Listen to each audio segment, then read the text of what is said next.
Alright, so you want to start off by removing the membrane and any excess fat that comes with the stack of ribs, like this. I usually like to start off by pouring my smoky sauce over the ribs on top, like this. Just a couple of drops just to cover it, just to cover the rack of ribs. And then I rub it in. I rub my smoky sauce in and I turn the ribs over and I do the same thing on the other side. I rub in my smoky sauce, just a couple of drops just to cover it. You'll know when it's enough, like this. So for my dry rub for the ribs, I have 2 tablespoons of brown sugar, and I have a teaspoon of black pepper. I have a teaspoon of paprika, a tablespoon of garlic powder. And what I'm gonna do, I'm gonna mix it up. I'm gonna mix it like this, like that, like that. And then I'm gonna take it and sprinkle it all over my stack of ribs. And then I'm gonna rub it in just like that. So I'm gonna repeat this on the other side as well.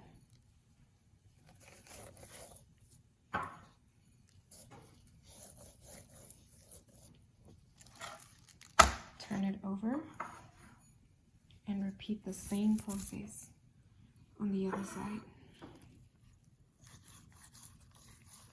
Exactly what you did on the top, the same thing that you're gonna do bottom.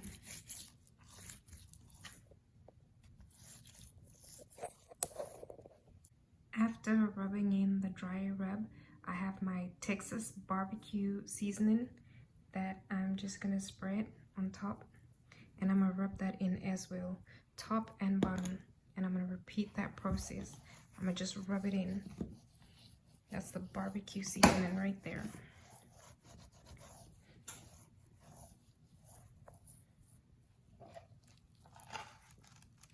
Turn it over and repeat the same process for the bottom part. And just rub it in just like that. My next step, I'm going to put my rack of ribs. I'm going to lay it onto this tray that I have assembled. I have put foil paper at the bottom, shiny side facing up, and some wax paper on top. The reason why I put the wax paper on top is because it's a whole lot better when you're draining out the liquid that comes from the ribs.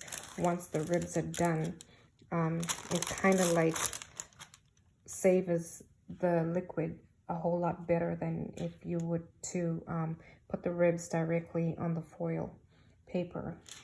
So what I'm going to do, I'm going to cover it like this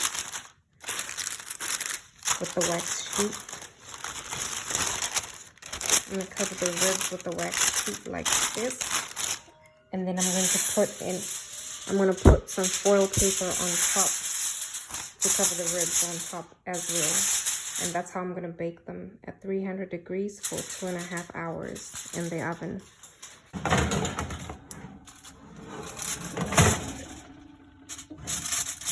Almost got burned. That was close. Creamy mashed potatoes. I like to use the golden potatoes. So I'm going to peel them, cut them up, boil them, and I'll show you the next step after that. It's going to be so delicious. So golden potatoes are ideal for this meal because they tend to cook faster because of the fact that they're actually softer than the other types of potatoes that they have out there.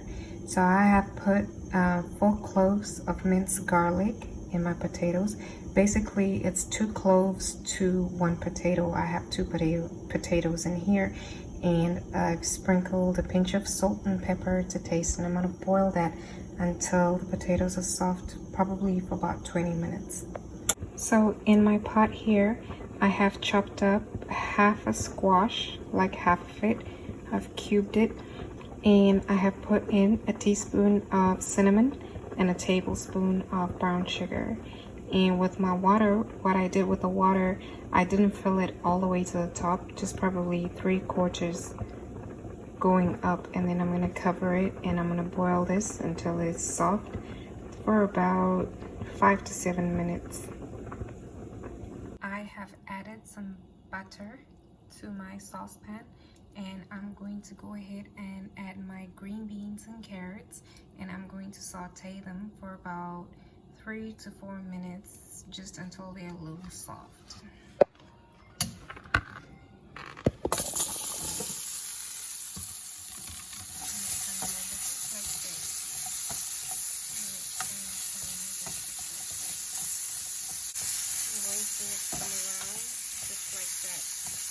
For about 3 to 4 minutes until they're a little soft. Once your vegetables have sauteed for about 5 minutes, add a little salt and pepper to taste. Just a pinch of each. Once your potatoes are cooked through, just mash them up like this, like so. Make sure you mash them all up. Once your potatoes are mashed up, add in some parsley, fresh parsley, just a sprinkle all over that. That looks really good. It looks good already.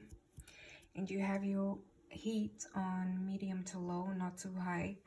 Then you add a little bit of milk, evaporated milk, just a little bit, not too much.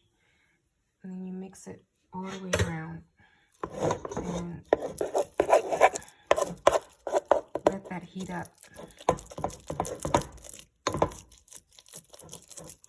Just mix it like so until it's like really soft. You get a very soft consistency of the mashed potatoes.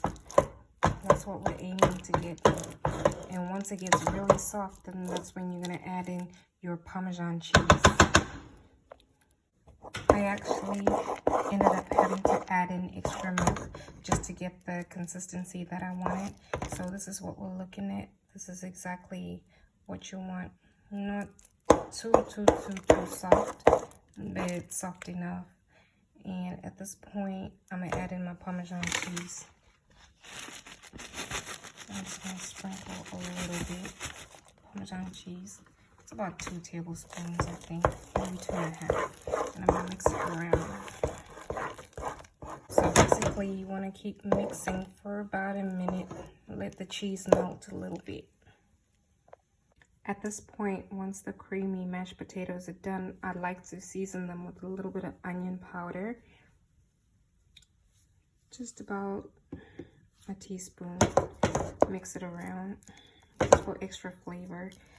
And I need to keep reminding everybody that this kitchen is all about flavor, and that's what it's about. I promise you, if you try it this way, it is so much better. It tastes a whole lot better. It has that extra kick in it that gets you so excited. After 2.5 hours, drain the liquid out. The liquid that's left at the bottom, just drain it out from the ribs, just like that. Oops.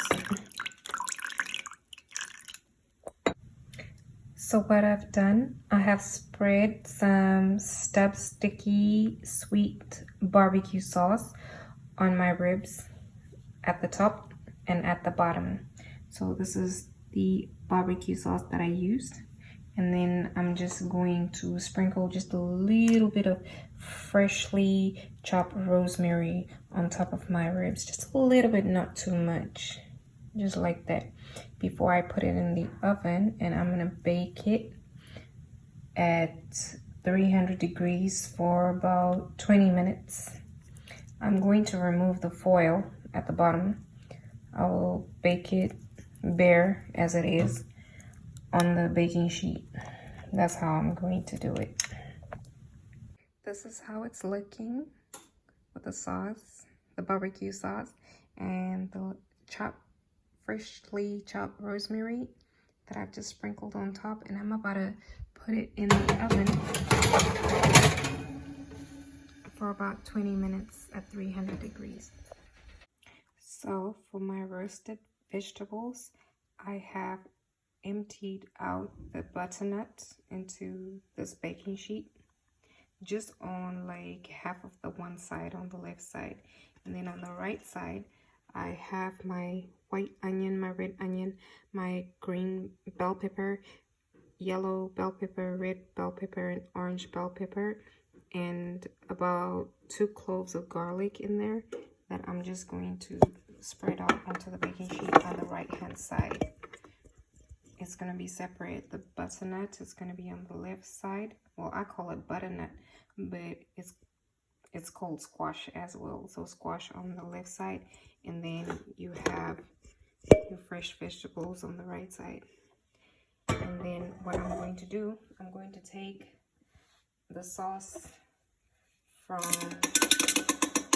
the ribs that we drained earlier, and I'm going to pour it.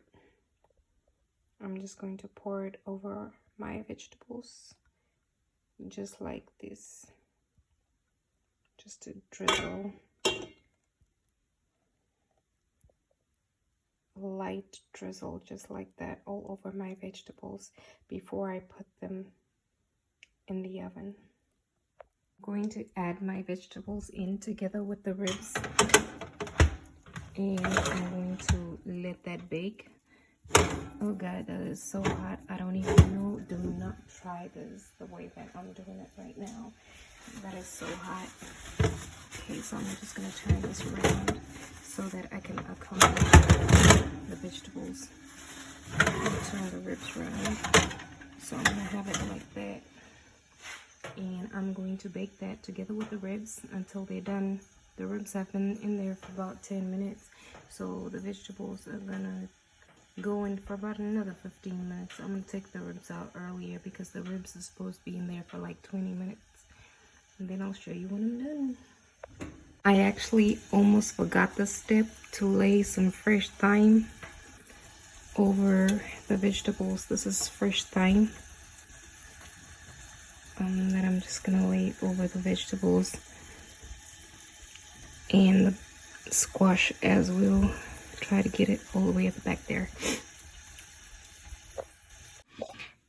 These are our ribs after about 20 minutes uncovered in the oven. This is what they look like. I'm about to plate everything. These are the vegetables once they're done. The butternut, well, I call it butternut, but you can call it squash. It's squash, and we got our onions and bell peppers right there. I'm going to remove the thyme before I plate everything up. It's looking really good, and I want to keep the juices at the bottom because I want to use that to like pour over the vegetables once I've plated everything up. And I'm going to show you exactly how to do it. So excited. It looks good already. I'm going to squeeze a little bit of lemon juice over my chives. This is what I'm going to use to garnish my potatoes with. And here we go. That's the meal completed. My creamy mashed potatoes with my garlic roasted vegetables over here next to my squash and my greens with my carrots. Fall off the bone. That's what I'm talking about. And I know it tastes real good. The meat is so tender. It's cooked through real well, and it's really flavorful. Like I explained before, this kitchen is all about flavors. It's a lot that I'll be incorporating, and it's basically just to stimulate your taste buds. That's all that it's about. That's what we're about in this kitchen. With the twist. Everything is with a twist, and you need to trust me on my recipes. You need to trust me because this food tastes good. Hits your soul, I promise you.